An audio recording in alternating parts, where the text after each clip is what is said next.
Hello, intraweb. Before we start, I gotta point out for those whose subscription feeds I may be in and they don't know why, it's probably one of these.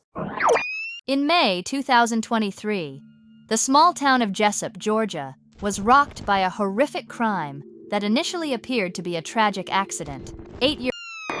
Now that we've cleared that up, today we're talking about San Francisco 49er Rickey Pearsall being shot in an attempted robbery. It took 4 days for people to realize this Wells Fargo employee had passed away at her desk. Toronto is having massive gang problems. Tow truck gang problems. And people really thought they could get away with swindling Chase for thousands of dollars with some TikTok trend that's going about as well as you think it is. All in today's life. Extra long episode of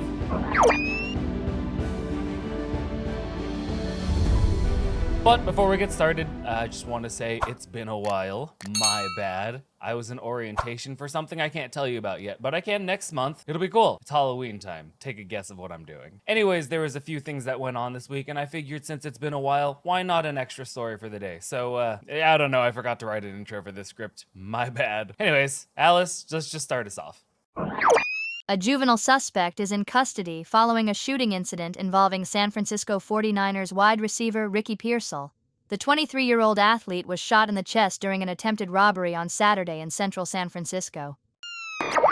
Rickey Pearsall, a rising star drafted by the 49ers, found himself in a life-threatening situation while simply going about his day in San Francisco. The incident unfolded in broad daylight in the Union Square area, a place you'd expect to be relatively safe, but the metropolis cities have been getting visibly more dangerous over the last few years because, well, reasons. Pearsall was reportedly carrying shopping bags to his car when he was approached by the 17-year-old suspect who attempted to rob him. A struggle ensued leading to gunfire, and unfortunately Pearsall was shot in the chest. But due to quick responses from nearby officers and emergency medical services, it appears he'll likely survive. The juvenile suspect, who hails from Tracy, California, about 60 miles away from San Francisco, was also injured and taken to the hospital. His condition hasn't been disclosed yet, but he is in police custody and the weapon used in the crime has been recovered. The police currently believe he was acting alone. Rickey, on the other hand, who's had a promising start with the 49ers despite some injury setbacks, now faces another challenge as he recovers from this traumatic incident.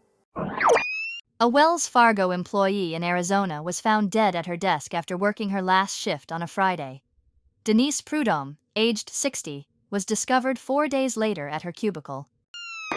Can you imagine walking into work expecting another, ordinary day, only to find out that one of your coworkers has been sitting dead in their desk for days? Denise's passing raises some significant questions, not just about what happened to her, but how did no one find her sooner? Denise, a 60-year-old employee, scanned into her Wells Fargo office at 7 a.m. on Friday, but after that, no further scans were recorded. Her body was only discovered the following Tuesday, which seems almost surreal in today's world where security cameras, badge scans, and digital footprints should make it pretty easy to track down an employee's movements. Yet she sat unnoticed in her cubicle for 4 days. According to Wells Fargo, Denise worked in an underpopulated area of the building. Given that many employees work remotely, it is possible that no one thought to check on her sooner. But what's really bizarre is that the building supposedly has 24/7 security, so it sounds like somebody may not have been doing their job. Employees were voicing their concerns anonymously, mentioning the presence of a foul smell that they attributed to a plumbing issue. It's sad to think that no one thought to investigate further when something seemed off and smelly. Wells Fargo's spokesperson expressed the company's condolences and mentioned that they're reviewing the internal procedures to prevent such a tragedy from happening again. So, it looks like heart monitors are in the future for Wells Fargo employees. That better just stay there. That doesn't need to permeate anywhere else.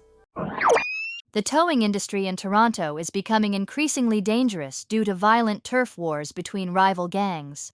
Authorities are working to curb violence, including tightening regulations on the towing industry and increasing border patrol to limit gun smuggling from the U.S. Who knew towing could turn into a dangerous gunslinging turf war drama? Actually, you know what tow truck drivers probably do. That shit gets brutal. In Toronto, the tow truck industry has taken a Grand Theft Auto-inspired turn, with rival gangs transforming what should be a routine business operation into scenes straight out of a Scarface movie. We're talking drive-by shootings, arson attacks, and even fatal shootouts, all tied back to the battle for control over who gets to tow your car. Toronto has always had somewhat of a reputation of being a safe, quiet city, but recent statistics paint a different picture. This year alone, shootings in Toronto were up by 50% and homicides by 20%. The reason behind a significant chunk of this violence?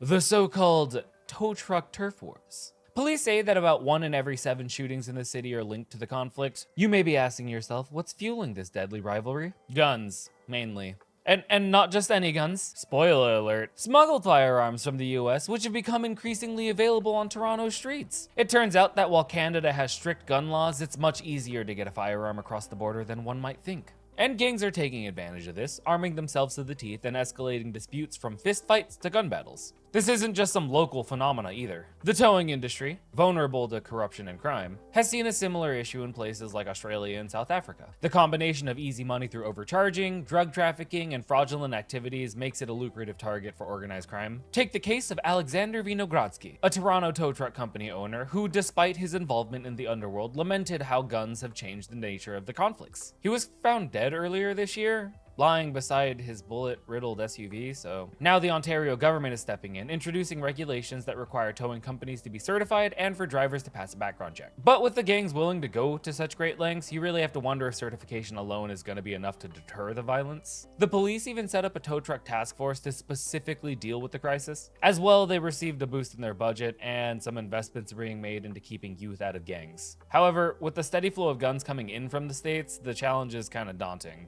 Canada's border agency has seen a 25% increase in gun seizures over the past few years, but the number of guns successfully smuggled in kind of remains unknown. A glitch at Chase Bank reportedly allowed customers to withdraw large sums of money without actually having the funds in their accounts. The situation went viral on social media as people claimed they were able to exploit the error.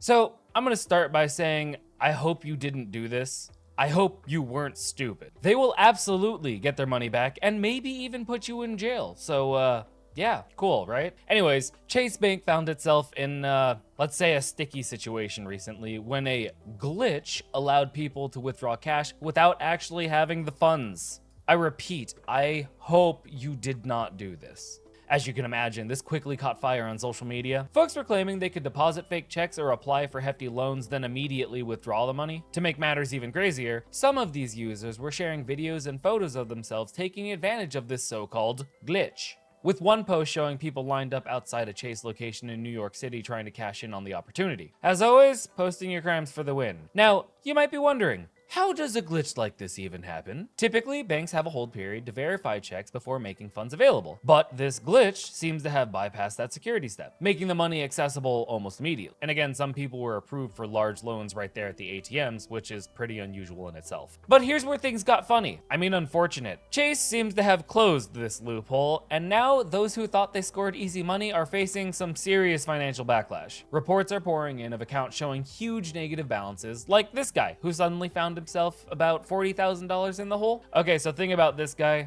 Hi, yeah, so after I wrote the script, I looked at this guy's account, and apparently he's been e-bagging for money, and he's received like several $1,000s, which, stop, don't give this man money. But the comments are saying that this shit might be fake, and he's just taking your money. Piece of shit. I hope he actually is $40,000 in debt now. Anyways, he shouldn't have done it. Chase has even placed 7-day holds on some of the accounts, meaning these individuals are effectively locked out of their money for at least a week. What makes this even more interesting, and sort of funny, is that some people didn't seem to realize that what they were doing is straight up illegal. Let's just call a spade a spade. This wasn't a money glitch. It was just plain check fraud. And filming yourself committing fraud? Well, that's just 2024 for you. Dumb. Anyways, legal experts are pointing out that the actions could fall under wire fraud, which is a federal offense that could lead to prison time, fines, and obviously restitution. And on that piece of stupid helmet?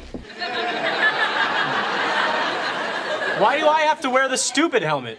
I'm gonna call it. If you stayed all the way to the end of the video, do me a solid and smash that like button. You know, help spread the word. And again, happy Labor Day. If I didn't say that at the beginning, my bad. Happy Labor Day. I'll see you later. Bye.